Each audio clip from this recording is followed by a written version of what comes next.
Hana Kim stared at the wall of her small room in the Galactic Military Academy. Tomorrow was the big day. After 3 years of hard work, she would take her final exam. But this was not just any test. This exam had made grown soldiers cry. Some cadets had to leave the academy after failing it. She picked up her study pad and looked at the title again. Galactic Morality in Warfare. The words made her stomach feel tight. Every student knew what this test was about. They had to show they could make the hard choices that military leaders must make in real war. The academy was huge. It floated in space near the bright star called Nexus Prime. Students came from all over the galaxy to learn here. Hana had met so many different kinds of people. There was Tall Bex, who looked like living crystal and could think faster than any computer. There was Mak Tor, a big warrior who could lift a small ship with his bare hands. And there were dozens of other species, each with their own ways of fighting and thinking. But Hana was human, and humans were still new to this big galactic family. Only 50 years ago, humans had been alone on Earth, thinking they were the only smart life in the universe. Now she sat in a room with beings from 100 different worlds. A soft knock came at her door. "Come in," Hana said. The door slid open and Instructor Dae Woo Jin walked in. He was an old human man with gray hair and kind eyes. But Hana knew those eyes had seen terrible things in war. He had been an admiral in the human fleet before becoming a teacher. "Can't sleep?" he asked, sitting in the chair across from her small desk. "I keep thinking about the test," Hana said. "Everyone says it's impossible to pass without—" She stopped talking. "Without killing everything in sight?" Woo Jin finished for her. "That's what they say, yes." Hana nodded. She had heard the stories from older students. The test was always the same basic idea. The cadet had to command a fleet in a battle simulation. The enemy would refuse to give up no matter what. The only way to win was to destroy them completely. Every species in the galaxy had passed this test the same way. Total war. No mercy. "Tell me," Woo Jin said, "what do you think the test is really about?" "Making hard choices," Hana answered quickly. "Showing we can do what needs to be done, even when it's ugly." The old instructor smiled sadly. "That's what everyone thinks. But let me ask you something else. In all your years here, what have you learned makes humans different from other species?" Hana thought about this. It was not an easy question. Humans were not the strongest. That was the Kron warriors. They were not the smartest. The Veltar could solve problems in seconds that took humans hours. They were not the fastest or the most advanced. "We care about things differently," she said slowly. "We try to understand why people do what they do." "Good," Woo Jin said. "And what do you think about that?" "Most other species think it makes us weak," Hana said. "They say we think too much about feelings when we should focus on winning." Woo Jin was quiet for a long moment. Then he stood up. "Let me tell you something, Cadet Kim. In my 40 years of military service, I learned that the biggest victories don't always come from the biggest guns. Sometimes they come from understanding something everyone else missed." After he left, Hana could not stop thinking about his words. She pulled up the old test records on her study pad. For 200 years, every single cadet had passed the same way. They found the enemy. They demanded surrender. The enemy said no. They destroyed the enemy completely. But something bothered her.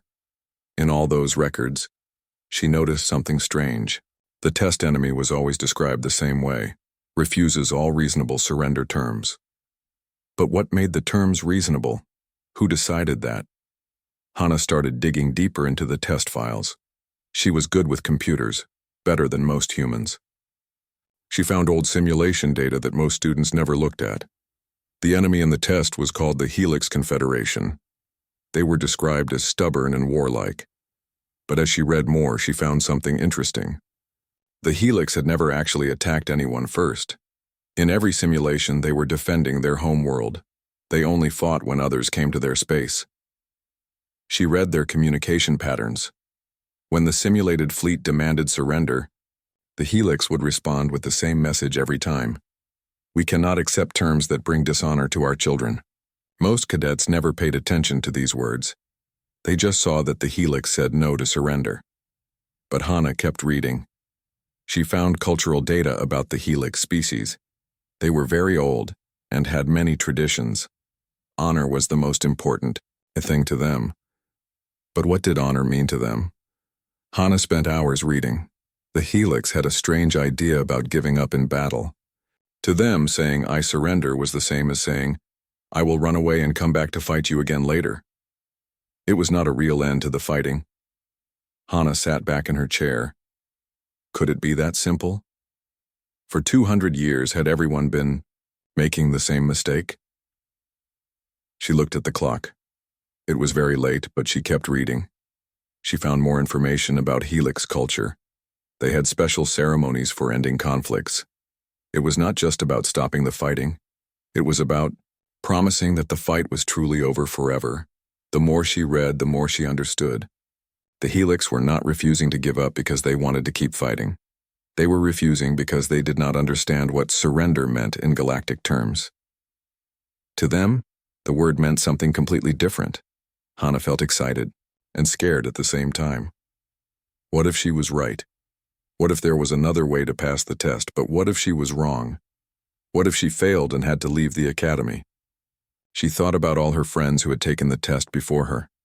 Tallbecks had passed by calculating the most efficient way to destroy the helix fleet. Maktor had passed by showing honor in battle while still winning completely. They had all done what was expected. But Wu Jin's words kept coming back to her. The biggest victories don't always come from the biggest guns. As the night went on, Hana made a decision. Tomorrow, she would try something that no cadet had ever tried before. She would try to actually talk to the enemy. She would try to understand what they really wanted. It was a huge risk. If she was wrong, her dream of becoming a galactic military officer would be over. But if she was right, maybe she could save lives in the simulation. Maybe she could show that humans really were different. She finally fell asleep as the artificial dawn began to light up her small window. In a few hours, she would walk into the examination room and face the test that had defeated so many others. But Hana Kim had a plan, and that plan was going to change everything. Hana did not sleep well that night. Every time she closed her eyes, she saw the faces of the instructors looking at her test results. They had seemed shocked, confused, maybe even angry. She kept wondering if she had made a terrible mistake. No. Next morning, she got her answer. A message was waiting on her door screen. Report to Conference Room Alpha at 800 hours. Bring all personal belongings. Her stomach dropped. Conference Room Alpha was where they sent cadets who were being kicked out of the academy. When Hana arrived at the conference room, she found something she did not expect. The room was full of people. Not just academy instructors, but high-ranking officers from many different species. She recognized some faces from her textbooks. These were famous military leaders from across the galaxy. Admiral Cho Min-ho stood at the front of the room. "Cadet Kim, please sit down." Hana sat in the single chair facing the long table of officers. Her hands were shaking a little, but she tried to look calm. "Cadet Kim," Admiral Cho said, "yesterday you did something that has never been done before in the history of this academy. You passed the final examination without engaging in combat." "Yes, sir," Hana said quietly. "This has caused quite a stir," the Admiral continued. "News of your unusual approach has spread throughout the galactic military community. Many people have opinions about what you did." A tall, dark-skinned crone officer stood up. General Yash Blackstone was famous throughout the galaxy for his victories in the border wars. "With respect, Admiral Cho, what this human did was not victory. It was weakness disguised as cleverness." Hana felt her face get hot, but she stayed quiet. General Blackstone continued, "War is war. The enemy must be defeated completely, or they will return stronger. This cadet has learned nothing about the realities of military command." But then another voice spoke up. It was Dr. Bei Su Jin, a human woman who studied how different species think. "General Blackstone, with respect, perhaps the cadet learned something that we all missed. For 200 years, every single cadet has made the same choice. What if that choice was wrong? A Veltar officer whose crystal body sparkled in the room's lights made a sound like breaking glass. This was how Veltar laughed, but it was not a happy laugh. Dr. Bay, you speak of academic theories. In real war, enemies do not stop fighting because you ask them nicely. They stop fighting when they are dead. The room erupted in arguments. Officers from different species began talking loudly, each defending their own ideas about war and victory. Hana sat in the middle of it all, feeling very small. Then Instructor Wu Jin stood up. The room became quiet. Everyone respected the old, human admiral, even if they did not always agree with him. I have been studying human military behavior for 20 years, he said, and I have noticed something interesting. In every conflict where humans have been involved, casualty rates have been lower than galactic averages. Not because humans are weaker fighters, but because they approach problems differently. What are you suggesting? Asked Counselor Nam Kitai, the human representative to the Galactic Council. I am suggesting, Wu Jin said, that maybe we should listen to what Cadet Kim has to teach us instead of assuming she is wrong. General Yoon Jae-sung, a stocky human with scars on his face, nodded. I have fought alongside many species. Humans do think differently about war. They ask questions that others do not ask. But the Kron general was not convinced. Questions do not win battles. Strength wins battles. Does it? Hana found herself asking. Everyone turned to look at her. She had not meant to speak, but now all these important people were staring at her. I'm sorry, she said quickly. I didn't mean to interrupt. No, please, said Admiral Cho. Tell us what you were thinking. Hana took a deep breath. I was thinking about the simulation. Everyone talks about winning the battle, but what was the real mission? To secure the Helix system, General Blackstone said impatiently. Right, Hana said. To secure it, not to destroy it, not to kill everyone in it, just to secure it. I secured it. The system is now under galactic control, and no one died. Dr. Bay nodded. She has a point. If the goal was security, not destruction, then she achieved the goal more completely than anyone else. But what happens next time? Asked the Veltar officer. When word spreads that humans show mercy, every enemy will think they are weak. Hana looked around the room. All these powerful beings, all these great military minds, and they all seem to think the same way. What if they think we're strong? She said. Strong? General Blackstone laughed, a deep rumbling sound. How is mercy strength? Because, Hana said, thinking carefully about her words, it takes more strength to solve a problem without violence than it does to solve it with violence. Anyone can destroy an enemy. It takes real skill to make an enemy into a friend. The room was quiet for a moment. Then Counselor Nam spoke up. This is all very interesting, but we need to decide what to do about Cadet Kim's test results. For the next 2 hours, Hana sat and listened as the greatest military minds in the galaxy argued about her. Some thought she should be expelled for showing dangerous weakness. Others thought she should be studied to understand her methods. A few thought she should be promoted immediately for showing new thinking. Finally, Admiral Cho called for a vote. All in favor of accepting Cadet Kim's test results as a passing grade? Hands went up around the room. Hana counted quickly. It was close, but more than half. Motion carries, Admiral Cho said. Cadet Kim, you have graduated from the Galactic Military Academy. However, there will be a note in your file about your unconventional methods. Hana felt relief flood through her body. She had graduated.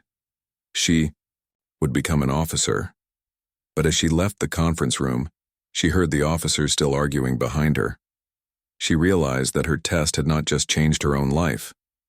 It had started a debate that would continue long after she left the academy. 3 days later, at the graduation ceremony, Hana stood with her classmates as they received their new ranks. She was now Lieutenant Hana Kim, officer in the Galactic Navy. But as she looked out at the audience, she saw something that worried her. The officers were sitting in groups by species. Humans sat with humans, Krone sat with Krone, Veltar sat with Veltar. The galaxy might be united in government, but it was still divided in thinking. After the ceremony, Instructor Wu Jin found her. "Congratulations, Lieutenant," he said. "Thank you, sir, but I have a feeling my real test is just beginning." Wu Jin smiled. "You're probably right. The galaxy has been fighting wars the same way for 1,000 years. Change never comes easy." "Do you think I did the right thing?" Hana asked. The old instructor was quiet for a moment. "I think you did the human thing. Whether that's right or wrong, we'll find out soon enough."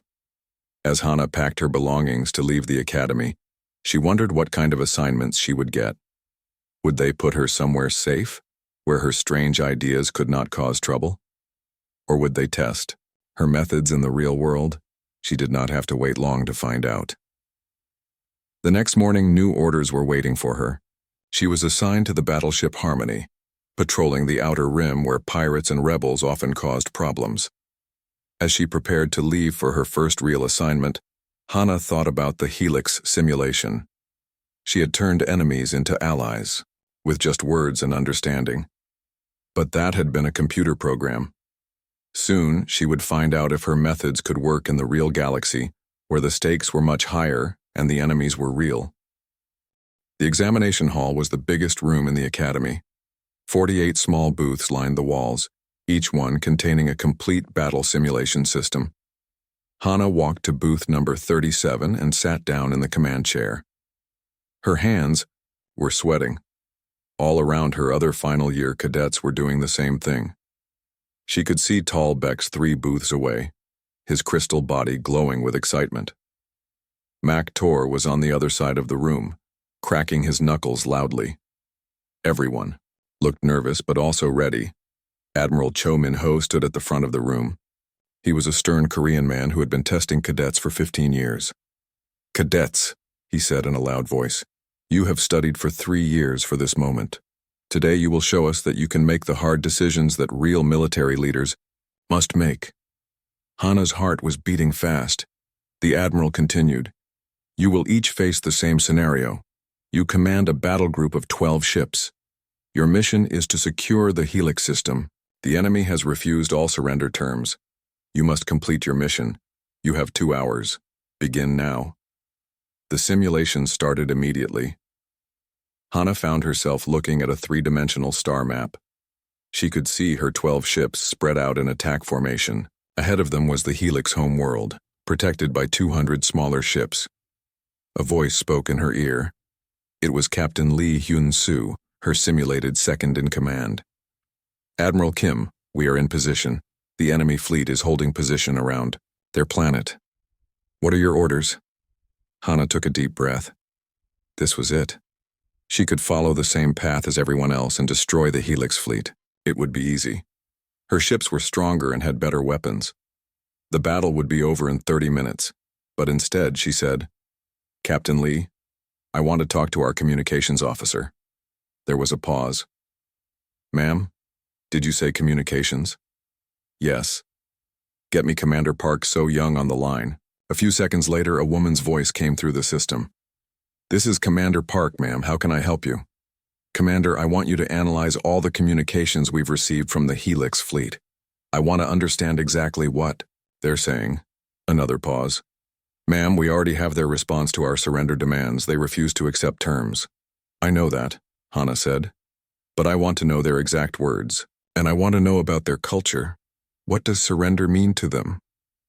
Hana could almost feel Commander Park's confusion through the simulation. But the program was designed to follow orders, so Park began working. While she waited, Hana looked at the tactical display. In the other booth, she could see that some of her classmates had already started fighting. The sounds of simulated explosions echoed through the hall. "Ma'am," Commander Park said, "I have the analysis ready. The Helix keeps saying, we cannot accept terms that bring dishonor to our children. They also say, we will not agree to temporary retreat." "Temporary retreat?" Hana asked. "Why would they call surrender a temporary retreat?" "Well, ma'am, according to the cultural database, the Helix word Kalesh is what we translate as surrender. But Kalesh literally means to step back in order to attack again later." Hana felt her heart jump. She had been right. "Commander, Do the Helix have a different word for permanent peace? Let me check. Yes, ma'am. They have a word, threnody, which means to lay down arms forever with honor kept intact. That's it, Hana said, louder than she meant to.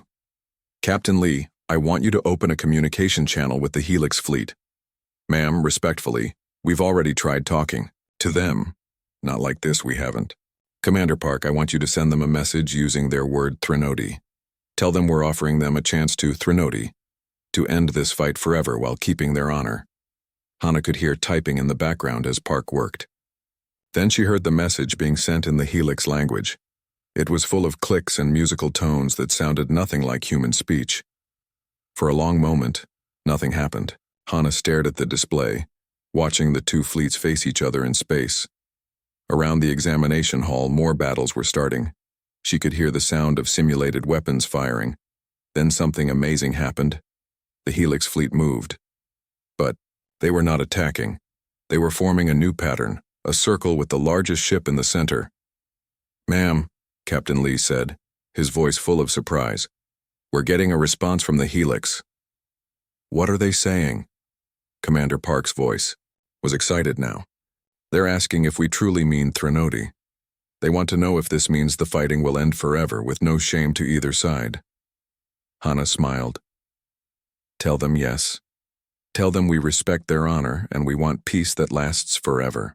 What happened next had never happened before in the history of the examination. The Helix fleet began to power down their weapons. One by one, 200 ships turned off their shields and guns. The largest Helix ship sent a final message. Commander Park translated, "We accept threnody. We will meet your leaders to make the forever peace ceremony. Our honor remains and your honor grows." Mission completed, Captain Lee said, his voice full of wonder. The Helix system is secured, 0 casualties on both sides. Hana sat back in her chair. She had done it. She had won the battle without firing a single shot. But as she looked around the examination hall, she realized something. She was the only cadet still sitting quietly. Everyone else was in the middle of huge space battles. The sounds of the other simulations were getting louder. She could hear explosions and weapons fire from all 47 other booths. Her classmates were fighting the war that everyone expected them to fight. Admiral Cho Min-ho was walking between the booths, watching the battles. When he passed Hana's station, he stopped and looked at her screen. His eyes went wide. "Cadet Kim," he said quietly. "What exactly did you do?" "I completed the mission, sir," Hana said. "I secured the Helix system." The Admiral looked at her screen again. It showed 2 fleets sitting peacefully in space, with no damage to any ship. "How?" "Talk to them, sir. I learned what they really wanted." Admiral Cho stared at her for a long moment. Then he called to the other instructors. "Come look at this." Soon, 5 instructors were crowded around Hana's booth, looking at her peaceful victory. They spoke to each other in quiet voices, using words Hana could not hear clearly. 1 hour later, the examination was over. All around the hall, cadets were finishing their battles. Most looked tired but happy. They had won their simulated wars, just like everyone expected. But as the results came in, something strange happened. The instructors began talking in louder voices. They looked confused and excited at the same time. Tolbex walked over to Hana as they prepared to leave. "How did your battle go?" he asked. "Mine was very efficient. I destroyed the enemy in 26 minutes. I didn't have a battle," Hana said. "What do you mean?" "I made peace instead." Tolbex's crystal body flickered with confusion. "That's not possible. The enemy always refuses to surrender." "They weren't refusing to surrender," Hana said. "They just didn't understand what we meant."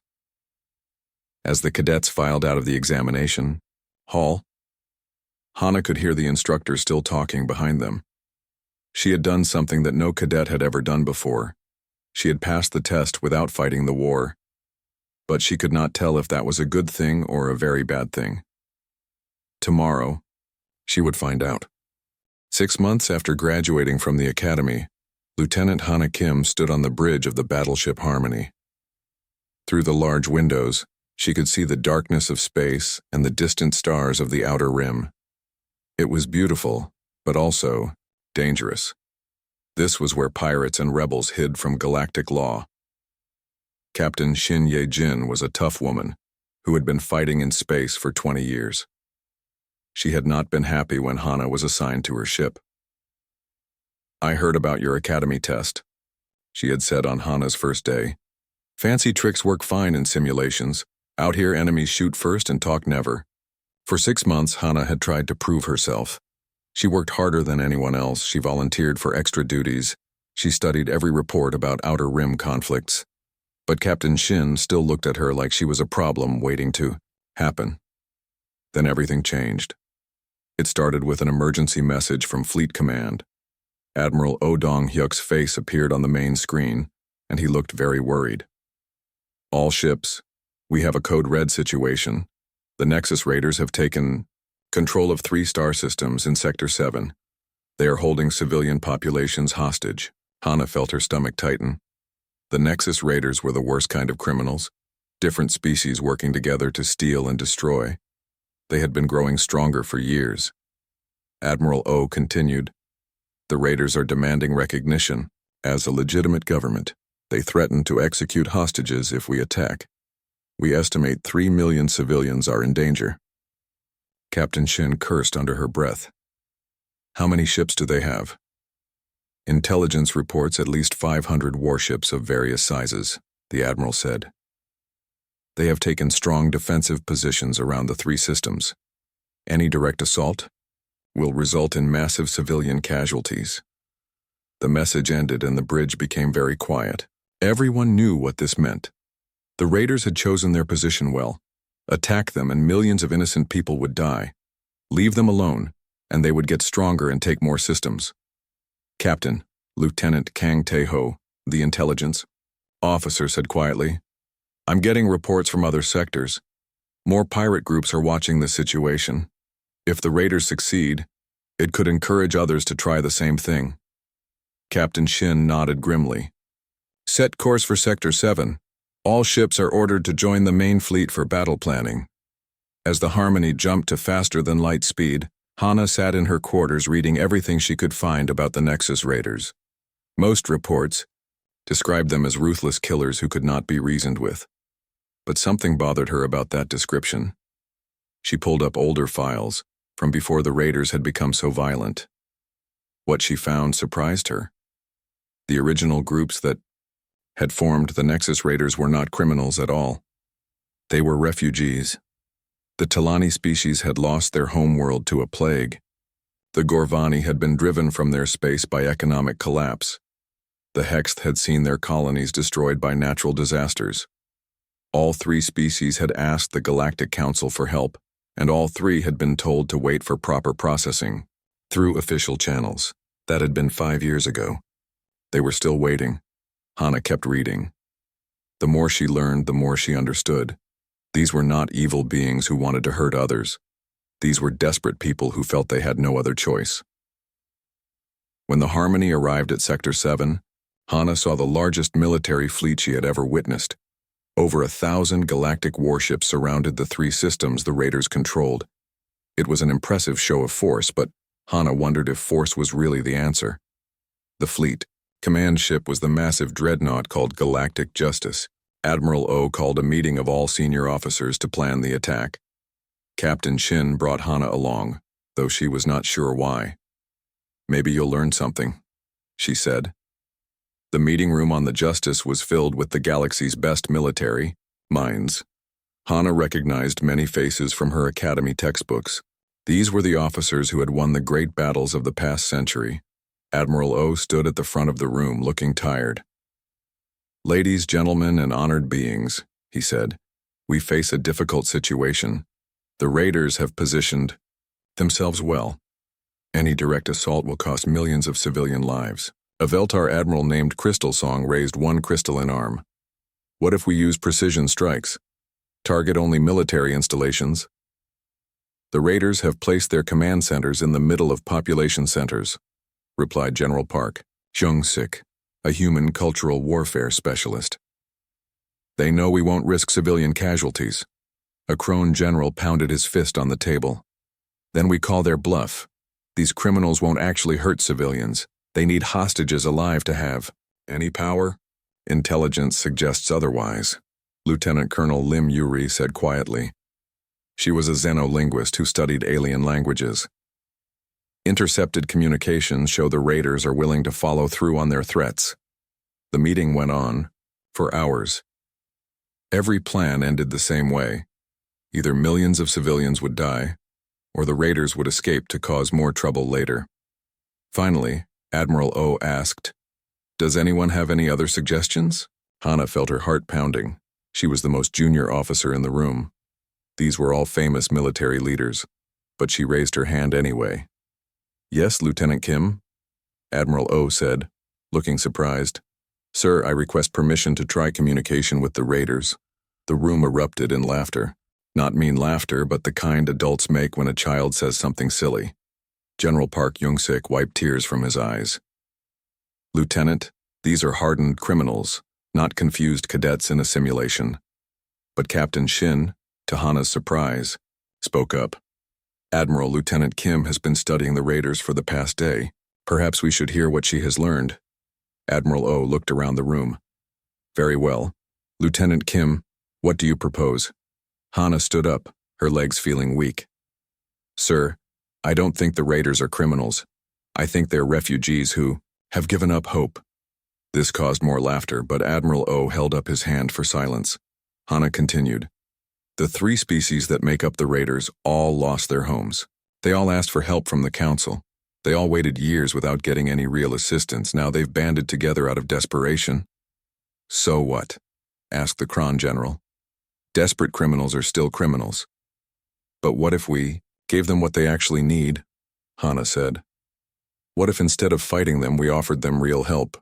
New homes, trade agreements, a legitimate way to survive?" The room was very quiet now. Admiral O leaned forward. "And you think they would accept such an offer?" "I think they would rather be farmers and traders than pirates," Hana said. "But they need to believe the offer is real." Crystal Song flickered with skeptical light. "And if you're wrong? If we try to negotiate and they kill the hostages?" Hana took a deep breath. "Then we fight. But if I'm right, we save 3 million civilians and gain 3 new ally species instead of destroying 3 enemy species."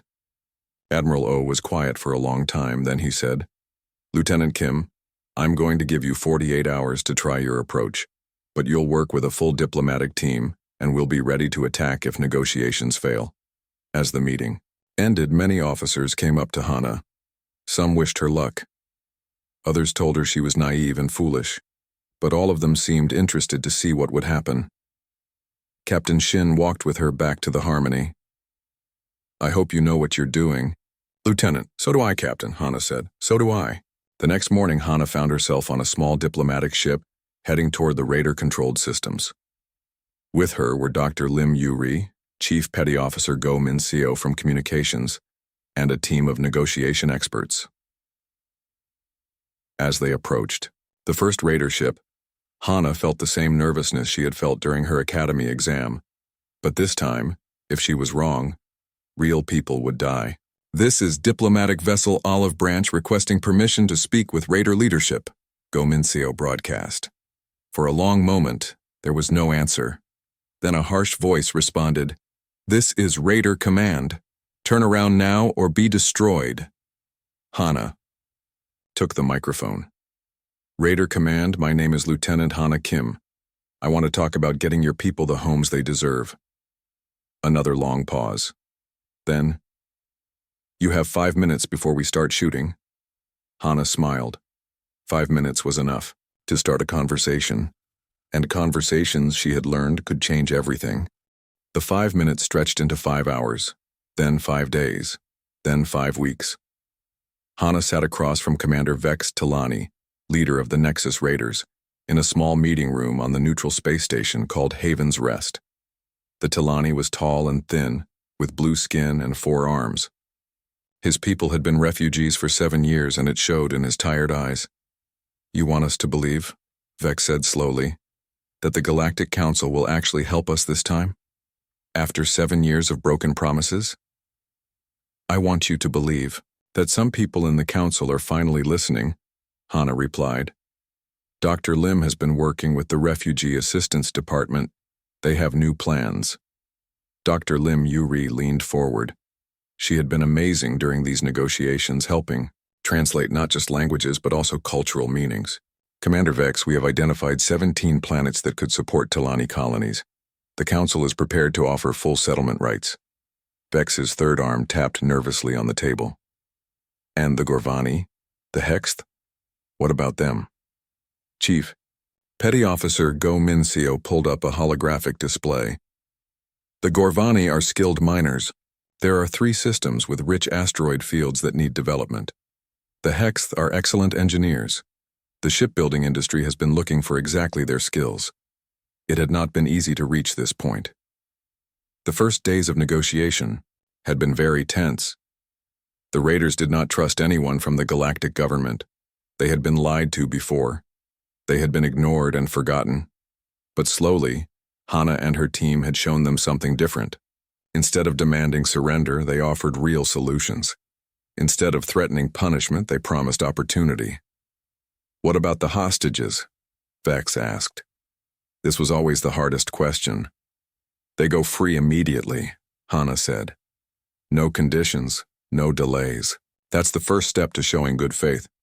Vex was quiet for a long time. Then he spoke in his own language to the other raider leaders in the room. They argued back and forth in clicking musical tones. Finally, Vex turned back to Hana. If we do this, if we release the hostages and accept your offer, what guarantee do we have that the Council won't change its mind later? Hana had been waiting for this question. Ambassador Hong Yunju is on her way here from the Council headquarters. She has full authority to sign binding agreements. Everything will be in writing, with legal protection. And if some Council members disagree with these agreements? Asked Commander Yash Gorvani, a stocky being with gray skin and bright yellow eyes. Dr. Lim answered this one. Then they'll have to answer to the courts. These agreements will have the same legal weight as peace treaties. The negotiations continued for another week. There were many small problems to solve. Where exactly would each species settle? What kind of trade agreements would they have? How would they integrate with existing galactic society? But the big breakthrough came when the raiders realized that Hana's team was not just offering charity. They were offering partnership. The Talani would not just get new homes. They would help develop agricultural worlds that would feed other species. The Gorvani would not just get mining rights. They would help supply materials for expanding galactic infrastructure. The Hexth would not just get jobs. They would help design the next generation of spaceships. On the final day of negotiations, Commander Vex stood up and extended all 4 of his hands to Hana. In Tilani culture, this was the highest sign of respect and agreement. Lieutenant Kim, he said, you have given us something we thought we had lost forever. What's that? Hana asked. Hope. 3 days later, Hana stood on the bridge of the Harmony and watched as raider ships began releasing their hostages. Transport vessels moved between the occupied worlds carrying millions of civilians to safety. Not a single person was hurt. Captain Shin stood beside her, shaking her head in amazement. I have to admit, Lieutenant, I didn't think this would work. Neither did I, Hana said honestly, but I thought it was worth trying. Admiral O's voice came over the communication system. All ships, the hostage situation has been resolved peacefully. The former Nexus Raiders have agreed to full integration into galactic society. This is unprecedented. Over the following months, Hana watched as her solution created changes throughout the galaxy. The 3 former Raider species quickly became productive members of galactic society. The Talani agricultural colonies were so successful that food prices dropped across several sectors. The Gorvani mining operations discovered new mineral deposits that advanced galactic technology. The Hexth engineers designed ships that were faster and safer than anything built before. But the biggest change was in how the galaxy thought about conflict. 1 year after the Nexus Raider crisis, Hana found herself back at the Galactic Military Academy. But this time, she was not a student. She was an instructor. General Kim Bo-young, the head of the academy, had asked her to develop a new course, Alternative Conflict Resolution. The idea was to teach future officers that fighting was not always the best solution to problems. The old ways of thinking about war are changing, General Kim told her. Your method saved millions of lives and turned enemies into allies. We need more officers who can think like you do. Hana's first class had cadets from 20 different species. As she looked at their faces, she remembered her own fears as a student. They looked nervous but excited. Who can tell me, Hana asked, what the goal of military action should be? A young Krone cadet raised his hand. To defeat the enemy, ma'am.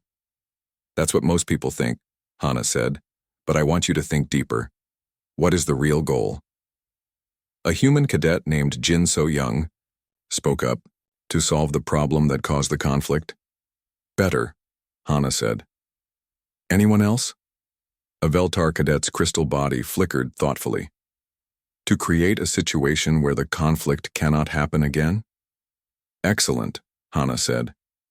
Now, which approach is more likely to prevent future conflicts, destroying an enemy or helping them solve their problems? The class was quiet as they thought about this. Then Jin So-young raised her hand again. Helping them solve their problems. Because if you destroy them, their friends and families might want revenge later. But if you help them, they might become your allies. Hana smiled. That's exactly right. And that brings us to today's lesson. Understanding why your enemies are fighting in the first place. As the class continued, Hana felt hopeful about the future. These young officers were learning to think differently about conflict. They were learning that the strongest weapon was not always the biggest gun, but often the willingness to understand and help. After class, Hana walked to her office and found a message waiting for her. It was from Chancellor Ryu Seung-ho, the president of the Galactic Council. Lieutenant Colonel Kim, the message said, the Council has approved funding for a new institution, the Galactic Compassionate Warfare Institute. We would like you to serve as the first director. Your methods have proven successful beyond our wildest hopes. 3 more pirate groups have surrendered peacefully after hearing about your negotiations with the raiders. Border disputes that have lasted for decades are being resolved through dialogue instead of fighting. The galaxy is experiencing its longest period of peace in recorded history. Hana read the message twice, hardly believing it. She had gone from being a worried cadet to being offered one of the most important positions in galactic military structure. That evening, she called her old instructor Wu Jin.